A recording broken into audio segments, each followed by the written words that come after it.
You sit in your room. The door is closed. The house is quiet. You look at your phone, then at a textbook on your desk. You want to speak English. You dream of speaking freely, without fear, without stopping to search for words. But when you open your mouth, nothing comes out, just silence. You think you need a plane ticket. You think you need to live in New York or London to learn. That is a lie. You do not need a plane ticket. You need courage. You need to turn your quiet room into a world of sound. Welcome to Luminary English, where stories light the way to better English. You are not just watching a video. You are stepping into a story.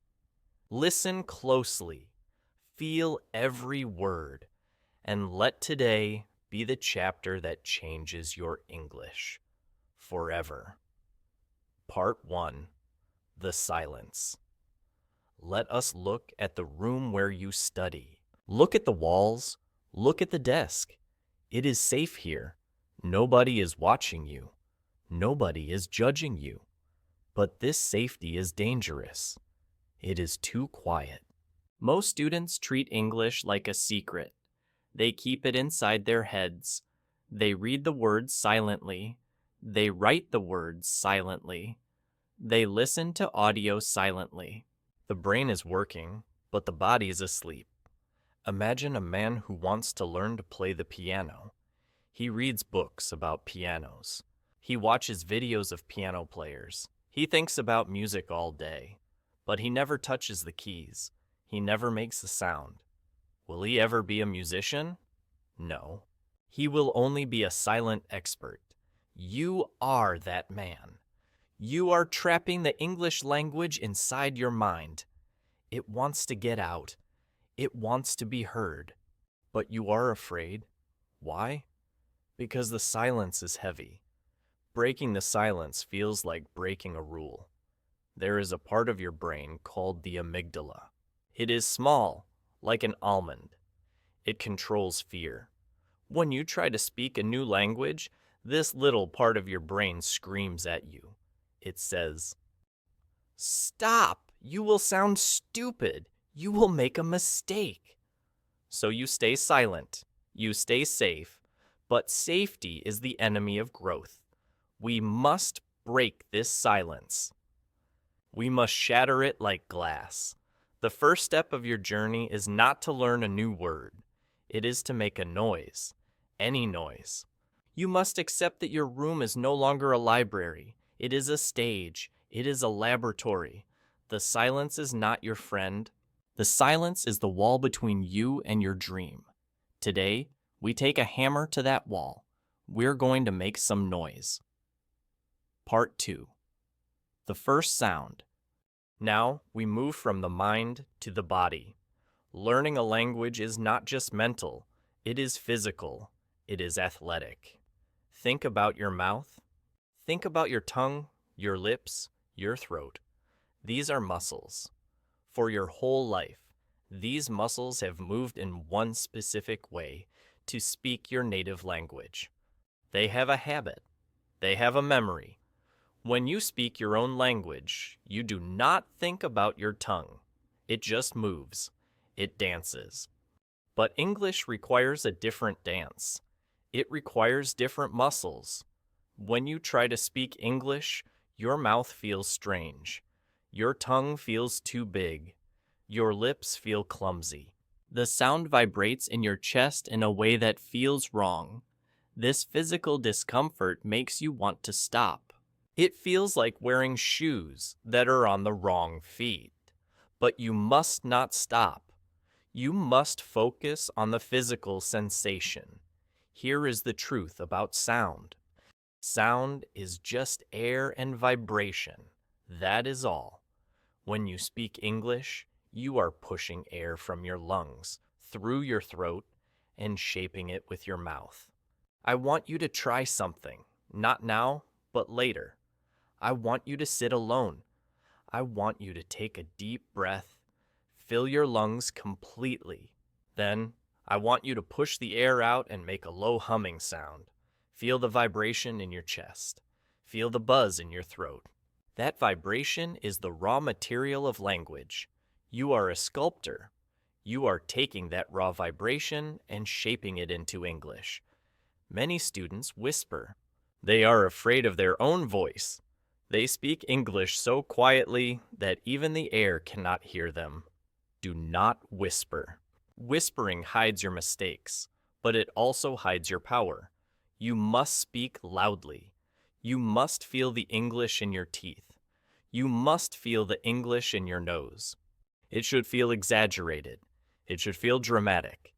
If you feel silly, you are doing it right. If your face feels tired after 10 minutes, you are doing it right. You are waking up muscles that have been asleep for years. You are building a new voice. Part 3. The Mirror Friend. This is the hardest part. This is where most people turn back. This requires you to look at yourself. I want you to walk to your bathroom or your bedroom, wherever you have a mirror. I want you to stand in front of it. Close the door. It is just you and your reflection. Look at the person in the mirror. Look into your own eyes. It feels awkward, does it not? It feels uncomfortable to stare at yourself. We usually look in the mirror to check our hair or to brush our teeth. We do not look in the mirror to talk. But today, you will talk. The person in the mirror is your training partner. The person in the mirror is your best friend. The person in the mirror is the only one who has time to practice with you 24 hours a day. When you speak to a native speaker, you get nervous. Your heart beats fast. You forget words. This is called social anxiety. It blocks your brain. But with the mirror, there is no social anxiety. There is only you. However, there is a different kind of pain. It is the pain of seeing yourself struggle. You see your mouth moving strangely. You see the confusion in your eyes. You feel like an actor who does not know his lines. This is called the identity gap. You know who you are in your native language. You are smart. You are funny. You are confident. But in English, you feel like a child. You feel slow. You look at the mirror and you think, who is this stupid person? You must fight this thought. You must look at your reflection and say, hello, I am building a new version of myself. Talk to the mirror. Ask the mirror simple questions. How are you today? I am fine, thank you. Watch your mouth move. Watch your expressions. Do you look happy? Do you look stressed? Relax your face. Smile. English speakers use a lot of facial expressions. If you look frozen and scared, your voice will sound frozen and scared. Make friends with the person in the mirror. That person is the one who will carry you to fluency. If you can look yourself in the eye and speak English, you can look anyone in the eye and speak English. Part 4. The Label Game. Now, let us leave the mirror. Let us look at your house. Your house is full of objects: a table, a chair, a window, a door, a refrigerator, a lamp. To you, these things have names in your native language. When you see the thing you sleep on, your brain instantly screams the word in your mother tongue. We need to change this. We need to repaint your reality. I want you to buy a pack of sticky notes, or just cut up some paper and use tape. I want you to write the English names of everything in your house. Write door and stick it on the door. Write mirror and stick it on the mirror. Write wall and stick it on the wall. Go crazy. Label the sugar. Label the salt. Label the remote control. This seems childish, yes? It seems like something a kindergarten teacher would do. But you are a beginner. You must embrace the child's mind. But here is the trick. Do not just stick the paper and walk away. That is passive. That is lazy. You must create a physical connection. Every time you touch the door handle, you must look at the word door and say it out loud. Door. Feel the cold metal of the handle. Say, door. Every time you open the fridge, touch the handle. Look at the note. Say, refrigerator. Feel the cold air come out. You are connecting three things: the object, the physical reality, the word, the sound, and the sensation, the touch. This creates a triangle in your brain, a strong memory triangle. Your house will start to look strange. It will look like a school. Good. You live in a school now. When you wake up in the morning, the first thing you see is ceiling. The first thing your feet touch is floor. You are surrounding yourself with English. You are not just studying English, you are living inside of it. After 1 week, take the notes down. You will still see them in your mind. You will reach for the coffee, and the word coffee will float in the air before you. You have claimed these objects for English. They belong to your new language now. Part 5. The shadow. You have a voice. You have a mirror. You have a labeled house. Now you need a rhythm. Language is not just words. It is music. Every language has a melody. Some languages are fast and sharp, like a machine gun. Some are slow and rolling, like the ocean. English has a very specific music. It goes up and down. It has stress and rhythm. If you speak English words with the music of your native language, people will not understand you. You will sound like a robot, or you will sound foreign in a way that is hard to listen to. You need to learn the song of English. To do this, we use a technique called shadowing. Imagine you are walking behind someone on a snowy path. You step exactly where they step. You move when they move. You stop when they stop. You are their shadow. You must do this with audio. Find a podcast or a video of a native speaker, someone with a voice you like, someone who sounds clear. Play the audio. Listen to one sentence. Then, pause it. Repeat the sentence. But do not just repeat the words. Repeat the emotion. Repeat the speed. If the speaker sounds angry, you must sound angry. If the speaker whispers, you must whisper. If the speaker pauses for 2 seconds, you must pause for 2 seconds. You are not a student here. You are an actor. You are mimicking the character. Listen to the pitch. Does the voice go up at the end? Does it go down? English is a stress-timed language. This means some words are loud and long, and some words are tiny and fast. For example, in the sentence, I want to go to the store, sayat, the important words are want, go, and store. The other words are tiny. I want to go to the store. If you say every word with the same power, I want to go to the store. It sounds wrong. It sounds like a computer. Shadowing teaches your brain the rhythm. It teaches your mouth how to glide over the small words and hit the big words. Do this for 10 minutes a day. Walk around your room. Play the audio. Be the shadow. Let the native speaker's voice possess you. Let their rhythm become your rhythm. Part 6. The child's ear. We have talked a lot about speaking. Now we must talk about listening. Most students listen with a teacher's ear. They listen like they are taking a test. They try to catch every single word. They try to translate every sentence in their head instantly. This is exhausting. It makes your brain hurt. And when you miss one word, you panic. You stop listening to figure out that one word, and then you miss the next 5 sentences. You feel stupid. You turn off the audio. You must stop listening like a student. You must start listening like a child. Think about a baby. A baby does not have a dictionary. A baby does not translate. A baby just sits and lets the sound wash over them. The baby listens to the emotion. Is mom happy? Is dad angry? The baby listens to the flow. You must develop a child's ear. This means you listen to English without trying to understand everything. You listen to the music of it.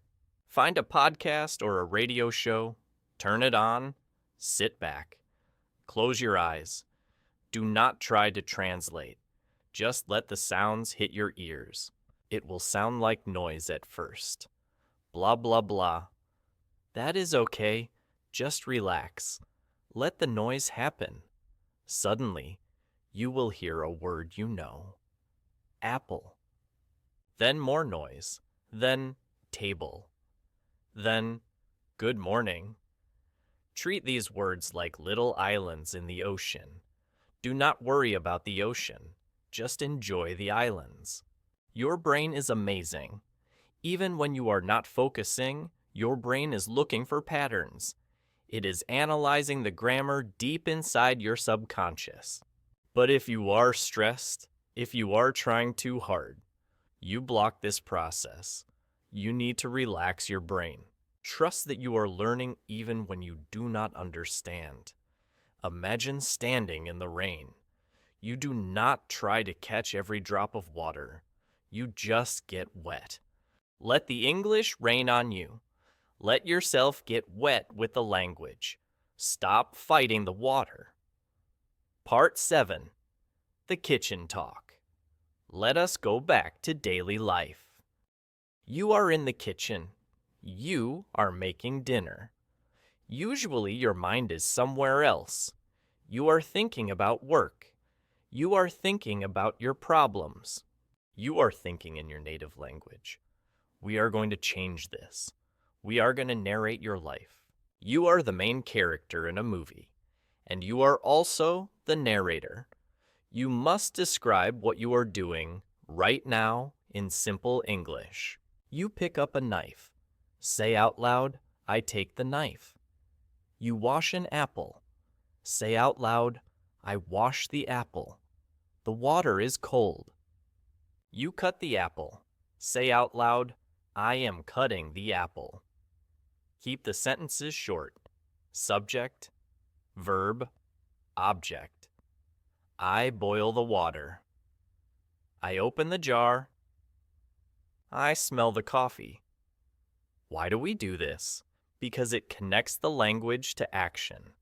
In a classroom, you learn the word cut by reading it in a book. It is abstract. It is just ink on paper. In the kitchen, you learn the word cut while your hand is actually moving. Your brain connects the English word cut with the physical motion of cutting. This is incredibly powerful. This creates a deep memory. It also forces you to realize what words you do not know. You might reach for a tool and realize, wait, I do not know the name of this in English. Great. Now you have a gap. You have a reason to learn. Look it up immediately. Ladle. Spatula. Peeler. Now every time you use the peeler, say, I use the peeler. Do this when you are cleaning. I sweep the floor. I wipe the window. Do this when you are getting dressed. I put on my socks. I button my shirt. Your life is full of boring moments. Turn these boring moments into English practice. You do not need extra time to study. You just need to use the time you already have. Part 8. The Treasure Box. You need a notebook, but not a school notebook. Not a boring, cheap notebook that you hate. I want you to buy a nice notebook. One that feels good in your hands. One that looks special. This is your treasure box. Most students make lists of vocabulary, long lists of words they will never use. Photosynthesis, bureaucracy, paleontology. These words are dead weight. They are heavy and useless for you right now. You need to collect gold words. A gold word is a word that you love. Maybe it sounds beautiful. Maybe it is a word you need for your specific life. Maybe it is a word that explains a feeling you have. Do not write down 20 words a day. That is too many. You will forget them. Write down 3 words a day. Only 3, but treat them like treasures. Write the word carefully. Write the meaning. Draw a little picture next to it if you can. Write a sentence using the word, a sentence that is true for you. For example, maybe you learn the word cozy. It means warm and comfortable. Write cozy. Write, my bed is very cozy on Sunday mornings. Now you have an emotional connection to the word. It is not just a word, it is a feeling. Carry this notebook with you. When you hear a word in a movie that you like, catch it. Put it in the box. When you see a word on the internet that looks interesting, catch it. Review your treasure box on Sunday. Read your words. They are your collection. You chose them. This changes your relationship with vocabulary. It is not homework. It is a collection. You are a collector of rare and beautiful things. You are building your own personal dictionary, filled only with words that matter to you. Part 9. The Magic Page. Reading is powerful, but reading can also be painful. You pick up a book. You read the first sentence. There is a word you do not know. You stop.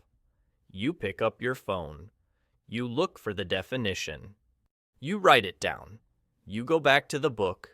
You read the second sentence, another unknown word. You stop again. You look it up again. This is not reading. This is decoding. This is slow torture. It is like driving a car and hitting the brakes every 5 seconds. You never get any speed. You never feel the wind in your hair. You get bored and you quit. We need a new rule. The rule is, do not stop. Find a book that is easy. Maybe a children's book. Maybe a graded reader. A book written for learners. Start reading. When you see a word you do not know, guess. Look at the other words. Look at the picture. Look at the context. If the sentence is, the man walked into the forest and saw many trees, and you do not know the word forest, you can guess. He saw trees? Okay, a forest is a place with trees. Keep going. Not touch the dictionary. The dictionary is forbidden during this time. Your goal is not to understand 100% of the words. Your goal is to follow the story. Your goal is to reach the bottom of the page. This trains your brain to be flexible. In real life, when someone speaks to you, you cannot pause them and look in a dictionary. You have to guess. You have to use context. You have to flow. Reading without stopping trains this skill. It creates flow state. You get lost in the story. You forget you are reading English. You are just watching a movie in your head. That is the magic. When you forget you are studying, you learn the fastest. Read 1 page every day. Just 1. But read it smoothly. If you understand 50%, that is okay. Tomorrow, you will understand 51%. Part 10. The broken sentence. You are going to make mistakes. You are going to mess up. You are going to say things that sound crazy. Many students are terrified of this. They want to be perfect. They wait until they are sure the sentence is perfect before they open their mouths. This leads to silence. Perfection is the enemy of fluency. You must change how you view mistakes. A mistake is not a sign of stupidity. A mistake is a sign of action. If you ski and you never fall down, it means you are skiing on the baby hill. You are not learning. If you fall down, it means you are pushing yourself. You are trying something new. When you make a mistake in English, maybe you use the wrong verb or the wrong tense, do not apologize. Do not say, "Oh, I'm sorry, my English is bad." Stop apologizing. You are learning a complex skill. You have nothing to be sorry for. Instead, treat the mistake as data. Your brain tried a path, and it was the wrong path. Okay. Note it. Here is a protocol for mistakes. When you realize you made a mistake, stop. Take a breath. Say the sentence again, correctly. Say it again. Say it a third time. This overwrites the bad data with good data. You are fixing the road. I go to the store yesterday. Wait, that is wrong. Yesterday is past. I went to the store yesterday. Good. Move on. Don't dwell on the shame. Shame shuts down the brain. Shame makes you want to hide. Be proud of your broken sentences. A broken sentence is better than a silent, perfect thought. A broken sentence communicates. It connects you to another human. Wear your mistakes like scars from a battle. They prove you are in the arena. They prove you are fighting for your fluency.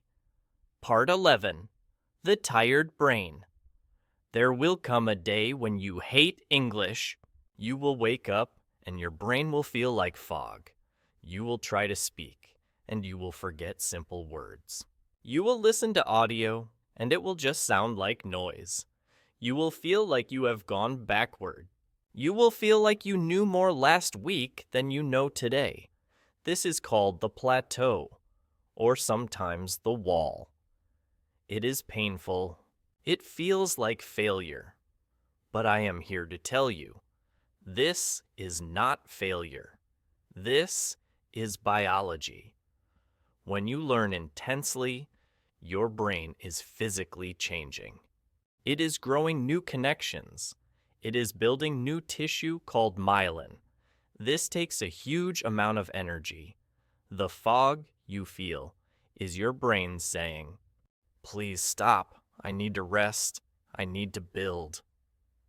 When this happens, do not quit, but don't push too hard. If you try to force yourself to study grammar when your brain is dead, you will just get angry. You will associate English with pain. On these bad days, switch your strategy. Go into low power mode. Do not study grammar. Do not try to speak. Just listen to music in English. Watch a funny movie in English with subtitles. Do something passive. Do something easy. Keep the English entering your brain, but do not force your brain to work hard. Accept that progress is not a straight line. It is a wavy line. Up and down. Up and down. The bad days are actually the days when the most growth is happening deep underground. You just cannot see it yet. Be kind to yourself on the bad days. Rest. Eat good food. Sleep. Tomorrow, the fog will lift, and you will find that you are stronger than before. Part 12. The Digital World. Look at your hand. You are probably holding a phone, or you are sitting at a computer. We spend hours every day looking at screens. This is a massive opportunity. Most people have their phone set to their native language. All the menus, all the notifications, all the settings are in their comfort language. Change it right now. Go to Settings, Change Language. Select English.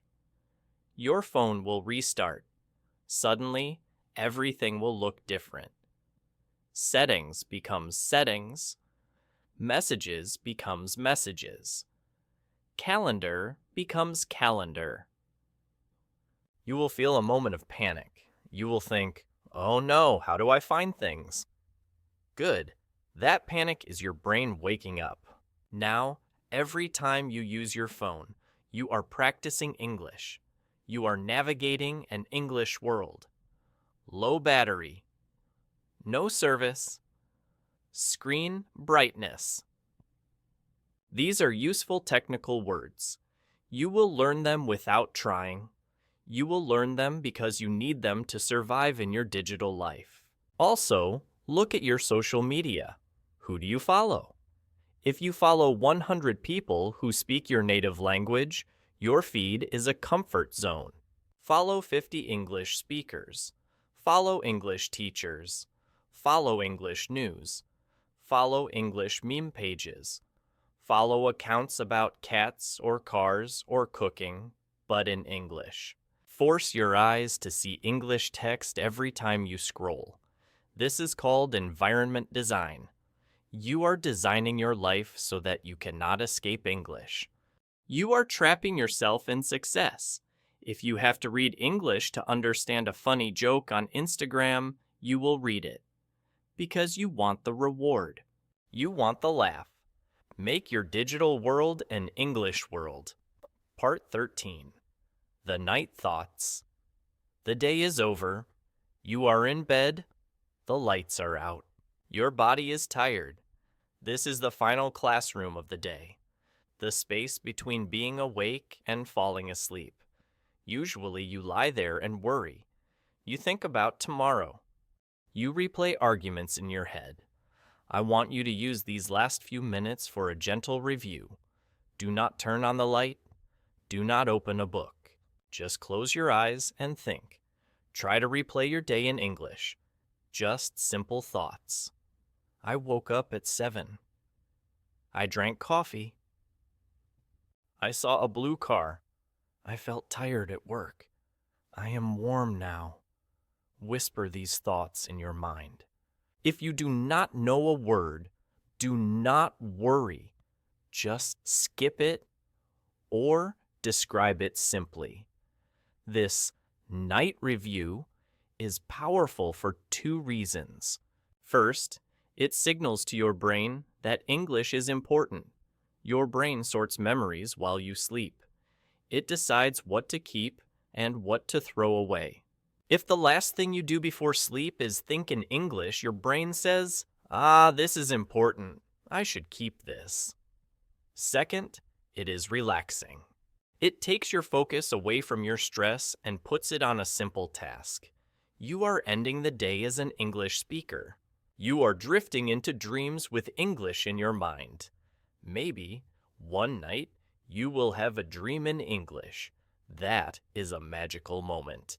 That is when you know the language has entered your soul. Part 14.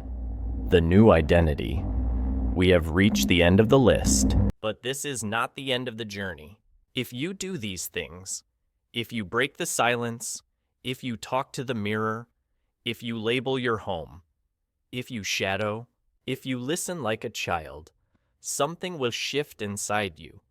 You will stop feeling like a student. A student is someone who studies a subject from the outside. A student visits the language. You will become a speaker. A speaker is someone who lives inside the language. You will realize that English is not a subject like math or history. English is a tool. It is a pair of glasses that you wear to see the world. It is a key that opens doors to new information, new friends, and new cultures. You will stop translating in your head. You will see a tree, and you will not think of the word in your native language and then translate it. You will just think tree. You will stop apologizing for your accent. Your accent is your history. It is beautiful. It shows that you are brave enough to speak 2 languages. You will accept your new identity. You are no longer a person who is trying to learn English. You are an English speaker. Maybe a beginner speaker, Maybe an intermediate speaker, but a speaker. Own that title. Stand tall. When someone asks, "Do you speak English?" don't say, "A little." Do not say, "So-so." Say, "Yes, I am learning. Speak to me." That confidence changes everything. The reflection. I remember my own journey with languages. I remember the pain of the empty room. I remember sitting in a class, terrified that the teacher would call my name. My heart would hammer in my chest like a bird trapped in a cage. I felt small. I felt stupid. I remember walking down the street in a foreign country, wanting to buy a simple bottle of water, but being too afraid to enter the shop because I did not know how to ask for it. I walked for an hour, thirsty just because I lacked the courage to speak. It is a lonely feeling. It feels like you are locked inside yourself. But I also remember the first victory. I remember making a joke in a new language, and people laughed. Not at me, but with me. I remember the feeling of connection. It was electric. It felt like a superpower. I realized then that language is not about grammar rules. It is about human connection. It is about bridging the gap between my soul and yours. That is why I created this lesson. Because I want you to feel that power. I do not want you to be lonely in your room. I want you to be out in the world, connecting, sharing, living. You have a voice. It is a strong voice. The world is waiting to hear it. The outro. We have walked a long road today, from the silence of your room to the confidence of a new identity. But listening to me is not enough. Listening is passive. Fluency is active. I challenge you. Do not just close this video and watch the next one. Turn off your phone. Stand up. Go to the mirror. Look yourself in the eye. And introduce yourself in English. Start today, not tomorrow. Today. If this story helped you, join us. Subscribe to Luminary English. Like this video. Leave a comment below. Introduce yourself to the community. Tell us your story. You are not weak. You are just waking up. Fluency is not a destination.